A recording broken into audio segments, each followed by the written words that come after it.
అందరికీ నమస్కారం అండి. జలుబు చేస్తే ముక్కు పనిచేయదు, వాసన తెలియదు. పట్నంలో 6-7 రోజులుగా దుర్గంధం మొత్తం సిటీ అంతా ఉంది. రాత్రిపూట్ల పొల్యూషన్ చాలా దారుణంగా ఉంది, ఇండస్ట్రియల్ పొల్యూషన్. ఇది అనేక మంది, నాతో సహా అనేక మంది పొల్యూషన్ అధికారులకి ఇన్ఫార్మ్ చేయడం జరిగింది.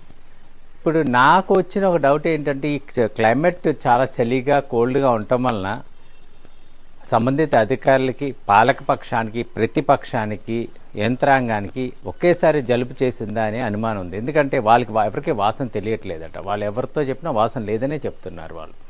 సో ఏదేదైనప్పటికీ ఏంటంటే, ఇంత పొల్యూషన్ అప్పుడు ఏమవుతుందంటే, ఇప్పుడేం కాదండి, ఫ్యూచర్లో మన ఆరోగ్యాలు పాడైపోతాయి. మనం కాకినాడ హ్యాపీగా ఇండస్ట్రీస్ ఉన్నాయి, జాబ్స్ వస్తాయని మనం అనుకున్నాం. ఇండస్ట్రియల్ షాడోలో మనం బతుకుతున్నాం. సో పొల్యూషన్ కంట్రోల్ బోర్డు వాళ్ళు ఏం చేయాలంటే, ఇలాంటి పొల్యూషన్ కంట్రోల్ చేయాలి. యాక్చువల్గా వాళ్ళు జీతం తీసుకుండేది, అలా ఒక యంత్రాంగం ఉండేది కూడా దానికోసమే కదా.